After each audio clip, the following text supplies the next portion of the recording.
Paraguay fighting करने आए थे या फुटबॉल खेलने के लिए? इस वक्त सोशल मीडिया पर यही सवाल चल रहा है। आज फ्रांस ने राउंड ऑफ 16 में पैराग्वे को 1-0 से हराकर क्वार्टर फाइनल्स के लिए क्वालिफाई कर लिया।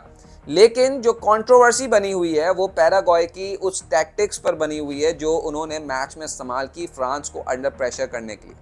लेकिन फ्रांस के प्लेयर्स का काम एंड कूल कंपोजर जो है वो इस वक्त सोशल मीडिया पर तवज्जो का मरकज़ बना है। हालांकि फ्रांस के जो प्लेयर्स हैं वो भी इस तरीके के टैक्टिक्स के लिए जाने जाते हैं, बल्कि आज उन्होंने उस तरीके की कोई भी चीज़ इस्तेमाल नहीं की मैच में, बल्कि उनका फोकस था मैच को जीतना।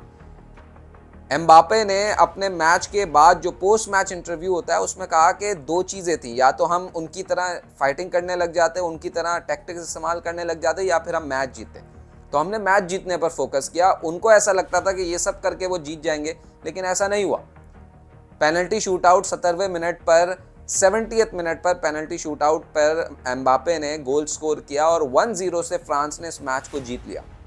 और इस मैच में बहुत सारे मोमेंट्स ऐसे आए जहां पर पैराग्वे के प्लेयर्स क्लियरली फ्रांस के प्लेयर्स को अंडर प्रेशर करने के लिए, वो कहते हैं, उनको उनके मुंह पर आ रहे थे, उनको जो है ना धक्के दे रहे थे, फेस ऑफ कर रहे थे, बहुत सारी ऐसी चीज़ें कर रहे थे जो हैरानकुन तौर पर रेफरीज भी इग्नोर कर रहे थे। ऐसा लगता है 13 फाउल्स किए ऑफिशियली पैराग्वे ने, एक भी कार्ड उन्हें नहीं मिला। 11 फाउल्स किए फ्रांस ने, उनको 2 येलो कार्ड्स मिल गए। अब इस पर सवालात हो रहे हैं कि भाई क्या आउटसाइड एक एडवांटेज देने की कोशिश की जा रही थी पैराग्वे को? इस तरीके के बहुत सारे सवाल सोशल मीडिया पर इस वक्त वायरल हैं। लेकिन जैसे एम्बापे ने कहा कि जीतता वही है जो मैच जीतता है। इस तरीके के टैक्टिक्स, जिसे डर्टी आर्ट्स कहा जा रहा है सोशल मीडिया पर और इंटरनेशनल मीडिया पर, ये किसी भी तौर पे आपको मैच नहीं जितवा सकते।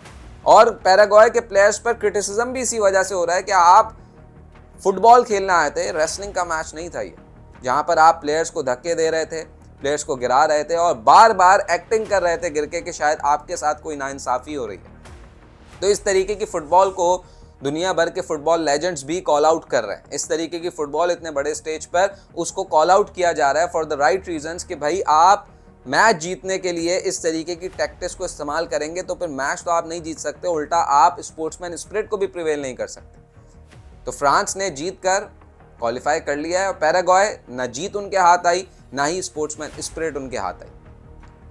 दूसरी जानिब कनाडा मोरक्को से हारा। मोरक्को ने 3-0 कन्विंसिंगली हराकर फ्रांस से अपना क्वार्टर फाइनल स्टेज का मैच जो है वो सेट कर लिया है। और दोनों ही मैचेस में हमने देखा कि फ्रांस और जो पैराग्वे वाला मैच था वो स्टैंड आउट हुआ। उसकी वजह मैच से ज़्यादा वो सीन्स थे जिसमें पैराग्वे के प्लेयर्स डेलिबरेटली अंडर प्रेशर करने की कोशिश कर रहे थे फ्रांस के प्लेयर्स को।